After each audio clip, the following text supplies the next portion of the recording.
Assalamualaikum warahmatullahi wabarakatuh.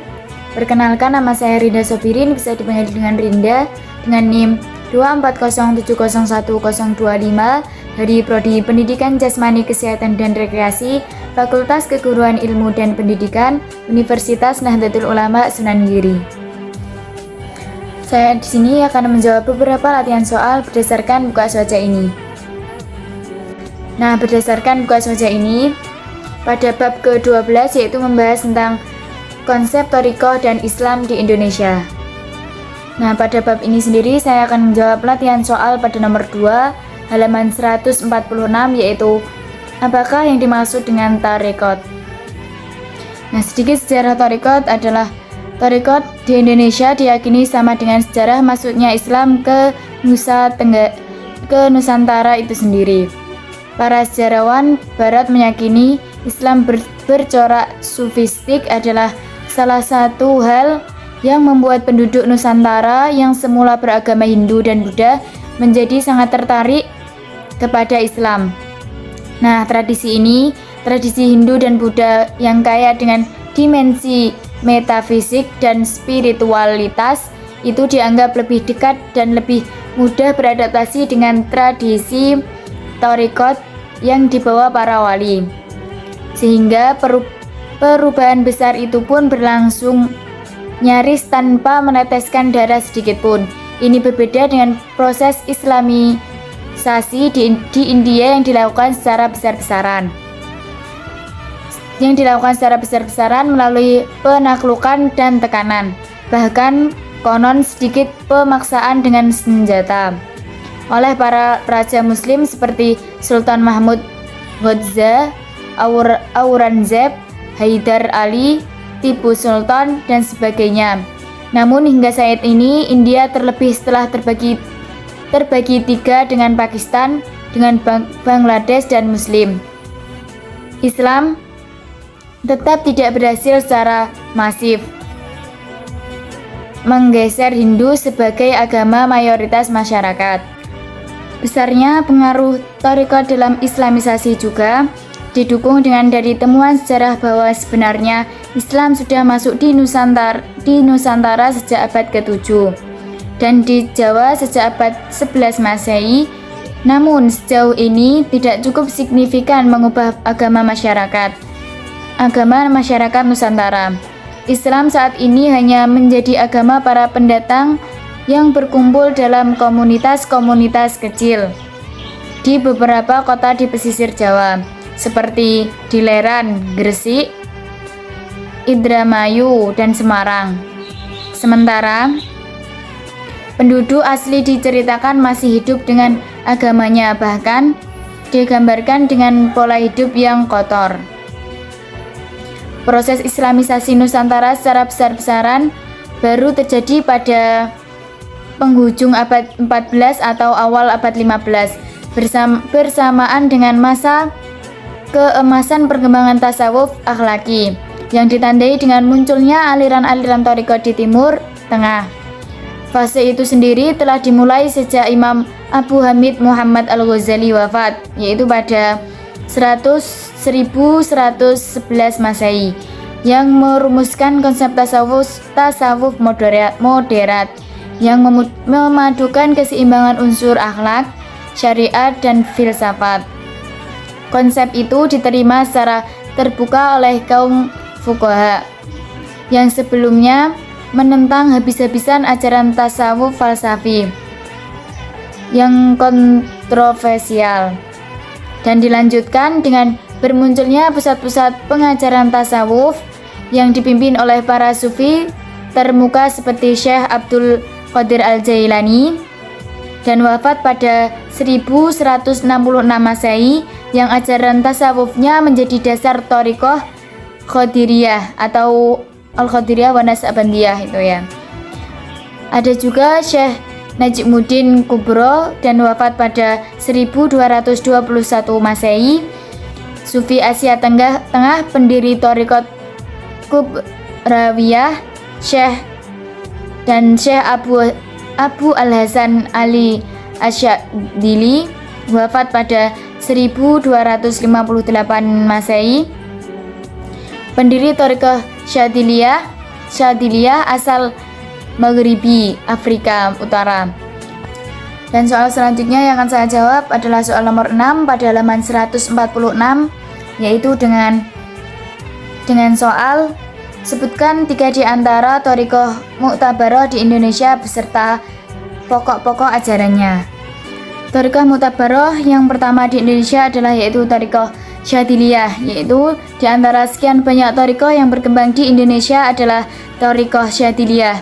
Thariqah ini dinisbahkan kepada Abu Hasan Ali Al-Syadzili dan wafat pada 656 Hijriah. Thariqah ini mendasarkan segala pandangannya atas Al-Quran dan Sunnah Nabi Shallallahu Alaihi Wasallam, sehingga masuk dalam kategori Sunni. Dan dalam pandangan Al-Syadzili sendiri, seorang salik harus selalu selaras dengan Al-Quran dan Sunnah, mengamalkan hal-hal fardu dan berakhlak sebagaimana akhlak Rasulullah Shallallahu Alaihi Wasallam. Dalam pandangan thariqah ini, salah satu cara bertakarub kepada Allah adalah berzikir, sebagaimana firman Allah, yaitu maka ingatlah kalian padaku, niscaya aku akan mengingat kalian, dalam Quran surat Al-Baqarah ayat 152. Menurut Abu Hasan Al-Syadzili sendiri, zikir terbagi menjadi 4, yaitu yang pertama adalah zikir kepada Allah dari kelalaian, yang kedua yaitu zikir sebab takut siksa atau senang nikmat, yang ketiga adalah zikir yang menghantarkan pada kesadaran seseorang bahwa segala kebaikan pada hakikatnya dari Allah dan segala keburukan adalah dari diri sendiri. Dan yang keempat adalah zikir dengan pengertian seorang hamba, yaitu fana, dengan arti hanya mengingat Allah dan lupa atas segala sesuatu selain Allah, termasuk dirinya sendiri. Nah, dan dalam tasawuf ini Al-Syadzili sendiri sangat terpengaruh dengan Al-Ghazali. Ibnu Al-Ta'ilah menyebut bahwa pada suatu ketika Al-Syadzili berkata, apabila kalian mempunyai hajat, maka bertawasullah kepada Al-Imam Abi Hamid Al-Ghazali. Di kesempatan lain beliau berkata, kitab Ihya mewariskan kepadamu ilmu dan kitab Al-Khud karya Abu Thayyib Al-Maki mewariskan padamu nur. Abu Al-Hasan Al-Syadzili sendiri tidak meninggalkan karya tulis. Karyanya berupa murid-muridnya yang menjadi ulama sufi besar, seperti Abu Al-Abbas Al-Mursi. Murid-muridnya menjadi karya Al-Syadzili yang berjalan, perkataan-perkataan dan amaliyah Al-Syadzili yang belum terbukukan di masa beliau hidup, dibukukan oleh Ibnu Al-Ta'ilah Al-Sakandari, murid dari Al-Mursi. Ibnu Al-Ta'ilah sendiri mengumpulkan perkataan-perkataan Al-Syadzili terkait tasawuf dari wirid-wirid yang berupa doa dan hizib. Al-Taftazani berkata, seandainya bukan karena Ibnu At-Ta'ilah, niscaya Turaj ini sudah hilang. Dan beberapa ringkasan ajaran Thariqah Syadziliyah terangkum dalam 5 prinsip pokok. Yang pertama yaitu adalah bertakwa kepada Allah baik zahir maupun batin. Yang kedua, mengikuti sunnah-sunnah Nabi Muhammad SAW baik perkataan maupun perbuatan. Yang ketiga adalah berpaling dari makhluk baik dhamir maupun batin. Yang keempat adalah ridho terhadap Allah atas seluruh apa yang dibagikan untuknya, baik sedikit maupun banyak. Dan yang kelima atau yang terakhir adalah mengembalikan segala sesuatu kepada Allah, baik ketika lapang maupun ketika sempit. Dan Thariqah Mu'tabarah yang kedua adalah Thariqah Naqsabandiyah, yang berarti Naqsabandiyah sendiri terambil dari kata naksi yang berarti mengungkir dan ban yang berarti ikatan.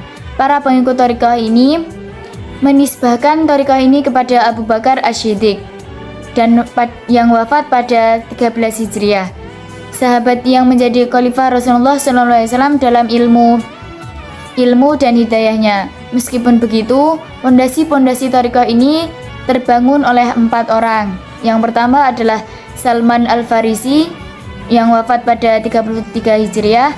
Yang kedua adalah Abu Yazid Taifur Al-Bastami yang wafat pada 261 Hijriah.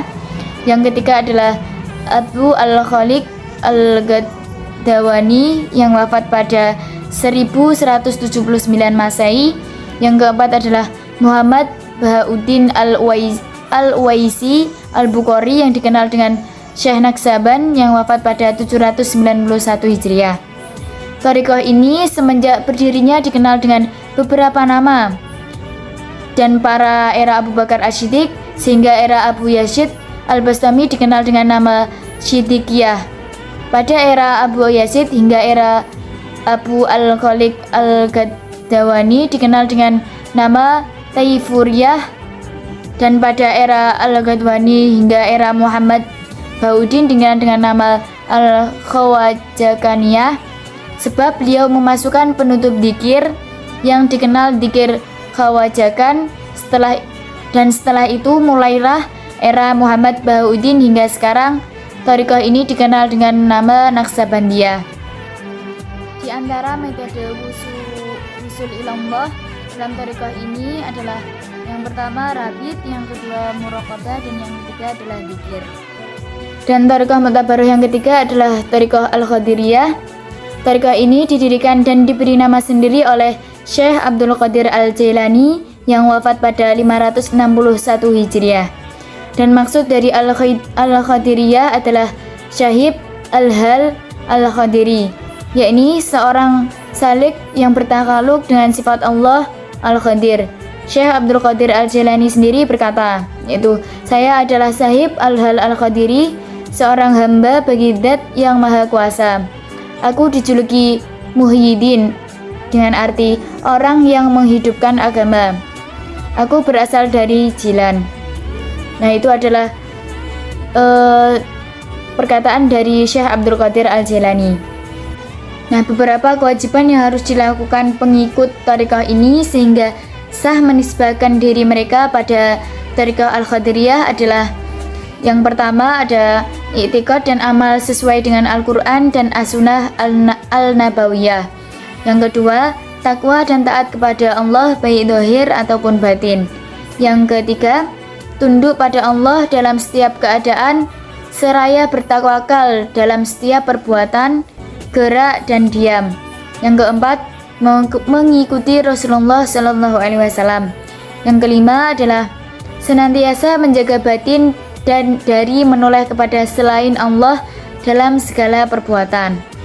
Di antara wasiat Syekh Abdul Qadir Al-Jailani kepada putra sekaligus muridnya, Abu Al-Razak, terkait tasawuf adalah: tasawuf dibangun atas 8 pekerti, yaitu yang pertama adalah syaka dalam arti dermawan, yang kedua adalah ridho, yang ketiga adalah sabar, yang keempat adalah isyarah, yang kelima adalah gurbah atau mengasingkan diri, yang keenam adalah pakaian sufi, yang ketujuh adalah syiadah atau perjalanan, dan yang terakhir atau yang kedelapan adalah fakir.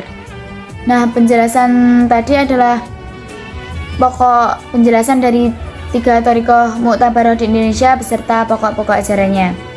Cukup sekian dari saya, kurang lebihnya mohon maaf. Akhirul kalam, billahi taufik wal hidayah, waridho wal inayah. Wassalamualaikum warahmatullahi wabarakatuh.